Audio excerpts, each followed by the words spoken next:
डाला जाता है। और कुंभी पाक नरक कैसा है, ये खोलता हुआ जल होता है। जय हो प्रभु। खोलते हुए जल में डाला जाता है कि सुखम दुखम तथा मृत्यु स्वाकृतेरेव विद्यन्ति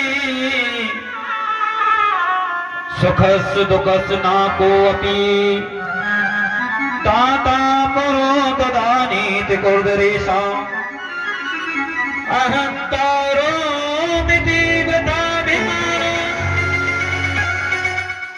स्वकर्म सूत्र ग्रथितो हि लोक। इसका महाभारत में भी वर्णन है। बोले छठा है काल सूत्र नाम का।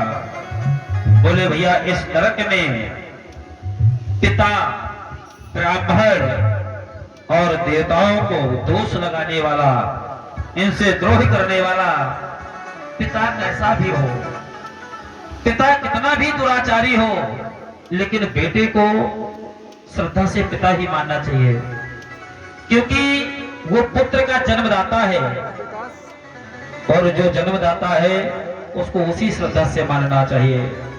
अगर पिता गलत कर्म करेगा तो उसका फल उसको प्राप्त होगा। और दूसरा, देवताओं को ना मानने वाला, जो देवद्रोही होता है, बोले कि कोई देवी नहीं है, कोई देवता नहीं है, तो ऐसे व्यक्ति को भी काल सूत्र नाम के नरक में जगह मिलती है। और जो व्यक्ति इस कलयुग में, सतयुग द्वापर कलयुग की संज्ञा नाम चतुर्था नाम युग मध्य, चारों युग में जो भी व्यक्ति ब्राह्मण के ऊपर अगर दोष लगाता रहा है और अगर लगाएगा तो उसको भी काल सूत्र नाम के नरक में जगह मिलेगी।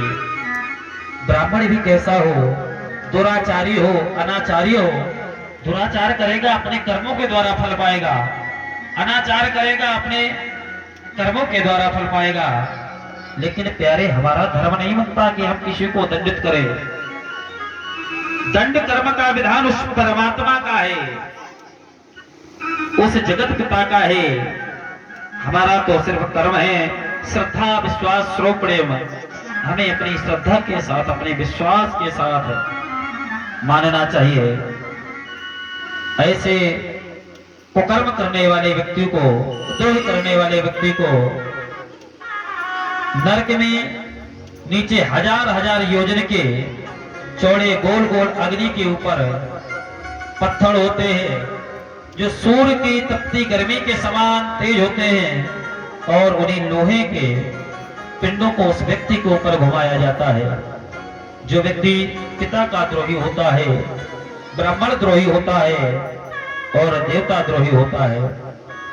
बोले सातवां नरक कौन सा है? बोले सातवां है असिपात्र नरक। जो व्यक्ति वेद मार्ग पर नहीं चलते हैं और पाखंड की प्रवृत्ति से पुरुषों के से दुर्व्यवहार करते हैं, उनको एक निर्जन वन में छोड़ दिया जाता है।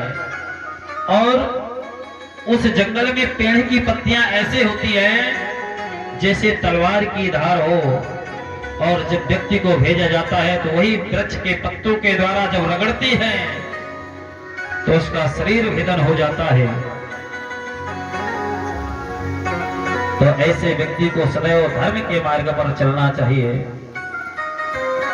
और आठवां सुकर्मुख। सुकर्मुख का दंड ज्यादातर आजकल जो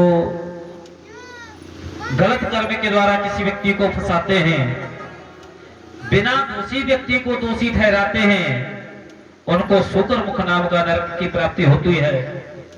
और सुकर्मुख नाम का नरक ऐसा होता है कि जैसे पुराने समय पर कोल्हू चला करते थे बैलों के द्वारा, तो ऐसे व्यक्ति को कोल्हू में डाल दिया जाता है। जो व्यक्ति दोषी होती हुई भी नहीं, उसका मर्डर हो गया, कुछ हो गया, और किसी ने बिना दंड विधान संहिता के उसको दंड प्रावधान करा दिया, ऐसे व्यक्ति को असिपात्र सुकर्मुख नरक की प्राप्ति होती है। बोले नवा अंधकूप नरक। ये ऐसा है जैसे हम लोग चींटी इत्यादि हैं, छोटे छोटे कीड़े मकोड़े हैं, पक्षी हैं उनके घोंसलों को नष्ट कर देते हैं, उनकी जीविका को मार देते हैं, ऐसे व्यक्ति को अंधकूप नाम का नरक की प्राप्ति होती है।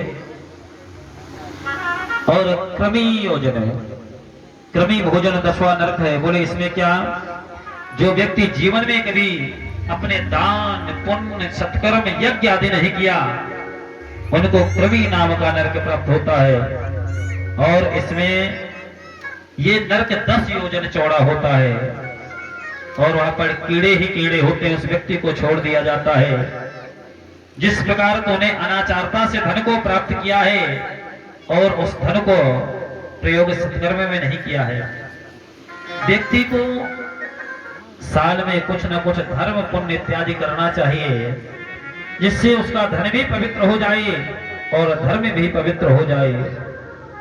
बोले 11वां दंसन नाम का नरक होता है। वो कौन सा, जो ब्राह्मण के धन को चुरा करके बलपूर्वक छीन करके ले जाते हैं, हरण करके ले जाते हैं। ऐसे व्यक्ति को यमदूत गर्व चिमटे से यातनाएं देते हैं। बोले 12 बोले वज्रकंटक नरक। और 13वां बैतरणी, बैतरणी गंगा है। जो व्यक्ति धर्म की मर्यादा का उल्लंघन करने वालों को बैतरणी नदी में डाला जाता है, जहां उन्हें जलचर उन्हें खाते रहते हैं। 14 योध नाम का नरक और प्राण रोधक नरक, विश्वसान नरक है। और देखिए स्वर्ग से आए हुए मनुष्य का, क्योंकि जो अच्छे कर्म करते हैं स्वर्ग से आते हैं, जो बुरे कर्म करते हैं वो नरक के द्वारा आते हैं। स्वर्गस्थितानि जीवलोके चत्वारि तेषां हृदये वसन्ति तानं वसस्तमधुरां च वाणी वेद चर्जितां ब्राह्मणतर्पण च।